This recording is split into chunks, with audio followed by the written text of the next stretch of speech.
Hoje é mais um dia em que o mundo se despede de pessoas que não voltarão. Alguns eram conhecidos, outros anônimos, mas todos deixaram sua marca. Pais, filhos, amigos, amores. Histórias que agora vivem apenas na memória. Este vídeo não é só uma lista de nomes. É um tributo silencioso àqueles cuja jornada terminou. Assista até o fim. Dedique um momento de respeito. Inscreva-se no canal, para que a memória deles nunca se apague. E agora, começamos! Morreu neste mês a escritora e professora brasileira Teresa Alencar, deixando um vazio profundo na literatura nacional e no coração de gerações que aprenderam com sua voz firme, doce e corajosa. Nascida em Fortaleza, no Ceará, em meio à aridez do sertão e à força das mulheres nordestinas, Teresa cresceu entre livros empoeirados, rádio de pilha e a fé simples de sua avó analfabeta. Aos 7 anos, escreveu seus primeiros poemas sobre a seca. Aos 12, já vendia textos para jornais locais sob pseudônimo. A pobreza era cotidiana, mas sua fome era de palavras.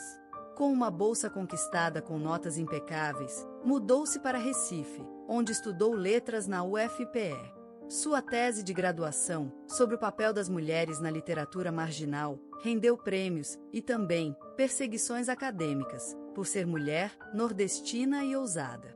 A palavra é minha casa, e ninguém me tira do que sou, escreveu.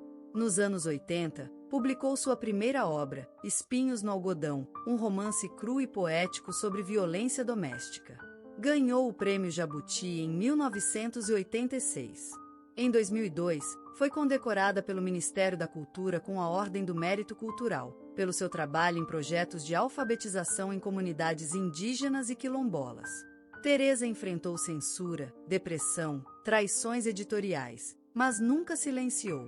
Seu segundo casamento, com a jornalista Ana Cecília Brandão, foi também parceria criativa e fonte de estabilidade emocional. Juntas criaram um projeto de bibliotecas móveis no interior do Nordeste, que alcançou mais de 40 mil crianças. Na intimidade, Teresa era silenciosa, metódica e extremamente gentil. Tomava café sempre às 5, lia 3 jornais por dia e escrevia à mão em cadernos de capa dura. Amava violetas e guardava cartas em caixas de sapato. Em público, era assertiva, sarcástica, combativa e, muitas vezes, temida. Suas frases, repetidas por estudantes e ativistas, tornaram-se ícones. Ler é enxugar os olhos da alma. Não escrevo para vencer, escrevo para não morrer. Sou de papel, mas não queimo fácil. Nos últimos meses, diagnosticada com um câncer agressivo, deu sua última entrevista à Rádio Cultura. Disse: "Me despeço em paz. Minha obra continua falando. Eu só descanso." Seu último evento foi em um colégio público no Piauí, onde leu para uma turma de adolescentes sentados no chão. Morreu dormindo, na mesma Fortaleza onde nasceu, rodeada por livros, cartas e silêncio. Hoje, escritores jovens citam sua influência, professores ensinam seus textos, e comunidades que ela ajudou levam seu nome em bibliotecas e centros culturais. Teresa Alencar deixou não apenas lembranças, mas uma era inteira encarnada em seus escritos, ideias e discípulos.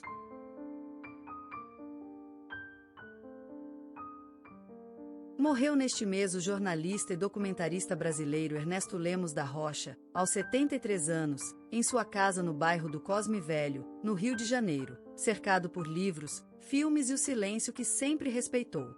Ernesto nasceu em Salvador, no coração de uma família mestiça, de raízes afrodescendentes e indígenas. Filho único de uma costureira e de um estivador, cresceu entre becos e bibliotecas improvisadas. Seu pai, que nunca aprendeu a ler, o levava aos domingos para ver os jornais colados nas vitrines de bancas. Foi assim que nasceu o fascínio pelas palavras e pela verdade. Aos 18 anos, mudou-se para São Paulo com uma bolsa da USP. Lá, cursou jornalismo, mas foi expulso no 3º ano por ter denunciado, em um jornal alternativo, práticas abusivas dentro da própria universidade. Reintegrado anos depois, defendeu uma tese sobre o silêncio das periferias na grande imprensa brasileira. Na década de 80, tornou-se conhecido por sua série de documentários Vozes da Sombra, exibida na TV Cultura, um marco na televisão pública. Em 2003, recebeu o Prêmio Nacional de Comunicação pela série Entre Grades, sobre o sistema carcerário feminino.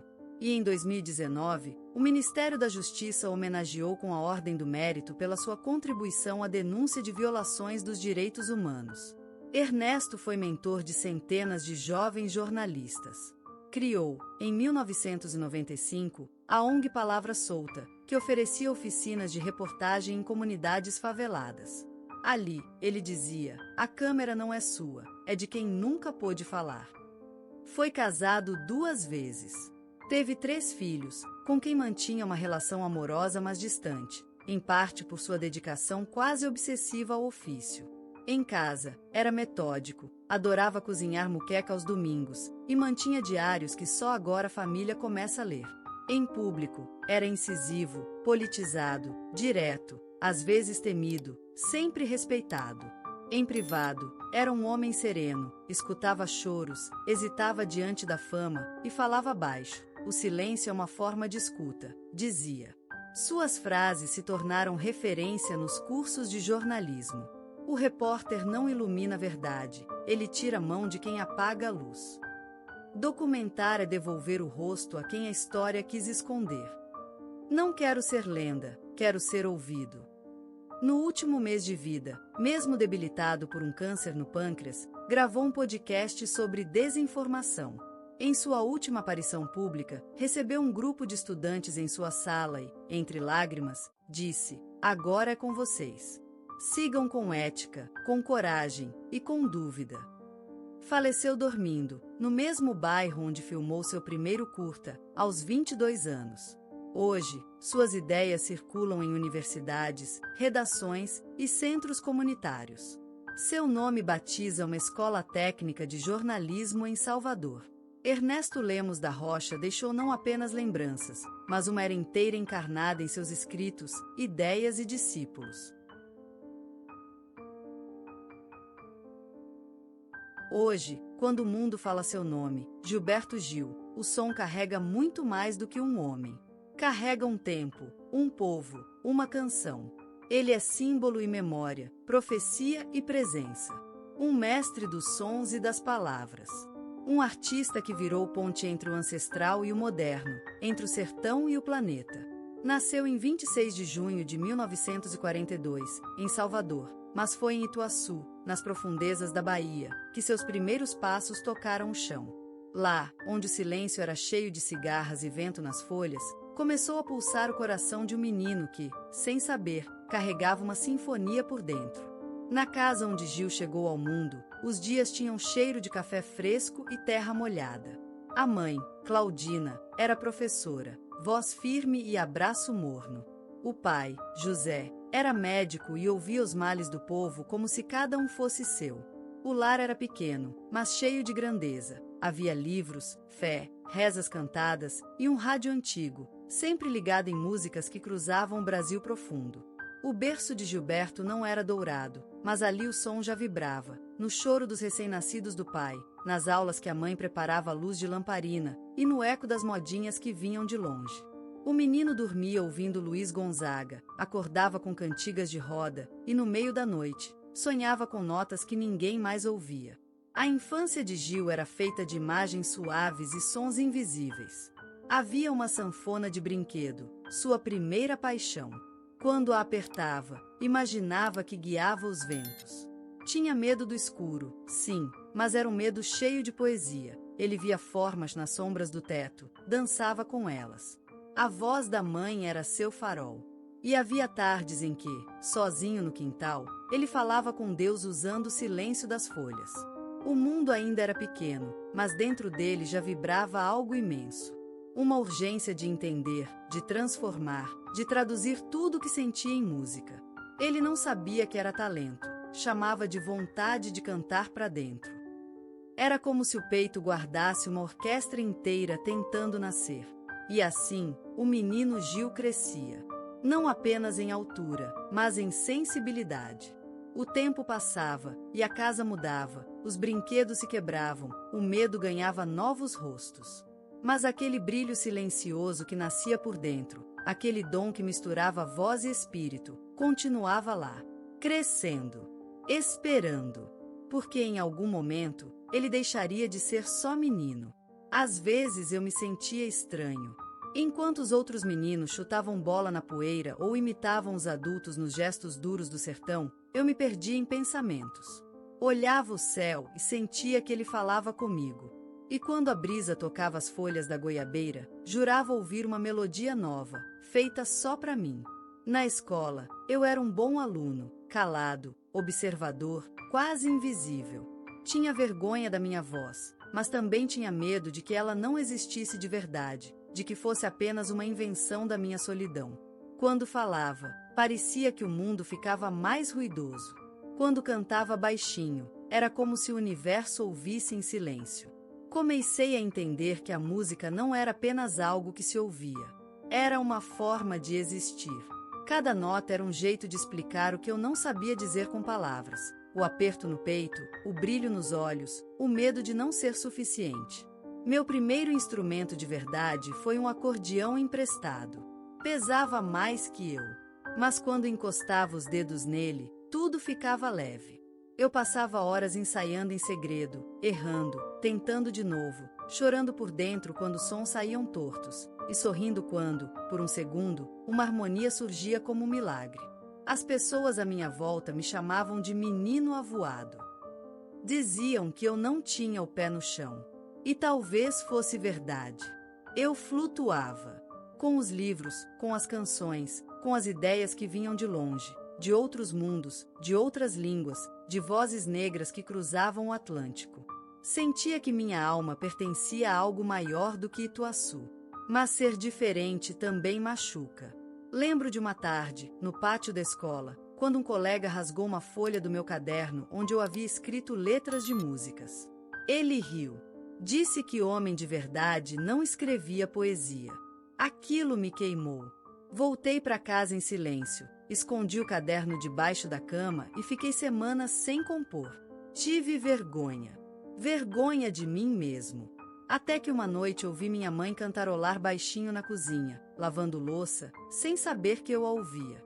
Era uma canção antiga, cheia de saudade e ternura. E percebi, como um sussurro do destino, a música mora onde há amor, onde há dor, onde há verdade. E então, voltei a escrever. Voltei a sonhar. Era como andar em uma estrada que ninguém via, mas que eu sentia sob os pés. Mesmo quando tudo ao redor dizia não, alguma coisa dentro de mim insistia. Vá. Vá com medo. Vá sozinho.